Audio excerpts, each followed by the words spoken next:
Some mornings, a robin seems to follow you like it knows your routine. But look carefully at what the bird is really tracking. When the man moves on, the robin does not watch his face. The first answer is small enough to miss.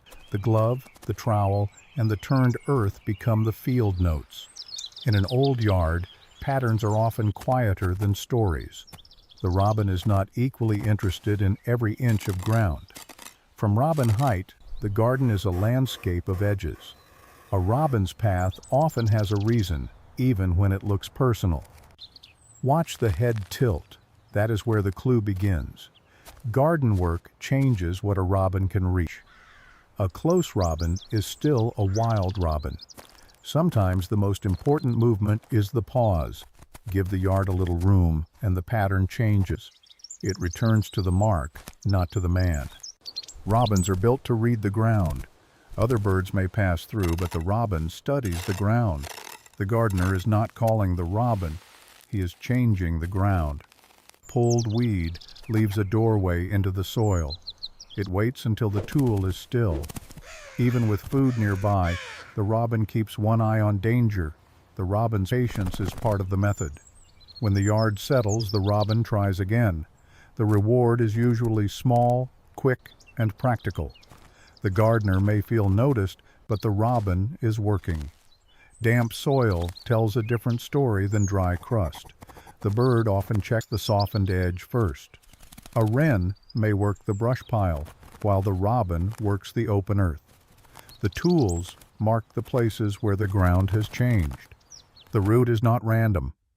On an untouched morning, the robin keeps its distance.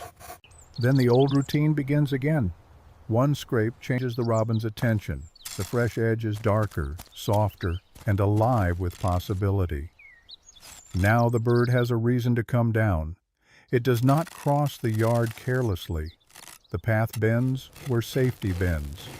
At the edge, the robin checks everything twice. A noisy neighbor can change the timing. The robin often waits for the yard to quiet down. Then one small hop says the yard is safe enough. The robin does not wander. It tests the exact edge. The untouched side may be only inches away, but it is different. It can feel personal, even when the pattern is practical. Even familiar objects can make a robin cautious. The robin's route bends around what it does not trust. Once around the glove, the bird goes straight back to the soil. By afternoon, the same rule still holds. Not every turned patch stays interesting for long. Freshness matters because the soil closes its secrets again. A robin may take the chance while it lasts. The best help is often to stand back. One sudden step can reset the whole scene. The tools may remain, but the bird waits for quiet. When the man steps away again, the robin recalculates. Soil, space, and timing often explain the mystery. After a light rain, the ground changes again. Moist earth can make tiny movements easier to notice. The robin's head tilt becomes sharper now. The bird checks the damp edge, then moves on. Even in the same bed, one patch may speak louder. A sparrow may search the loose edges, but the robin watches deeper ground. The trowel tells the robin where the ground was open last. It may use the tool's mark while still avoiding the tool. The mark matters more than the metal. Late in the day, the same question returns. The man gathers his day, but the soil still holds the clue. When the gardener leaves, the robin stays with the ground. The yard does not need an audience for the pattern to continue. One last check at the edge, then the day loosens its grip. Across the day, the same simple pattern has repeated.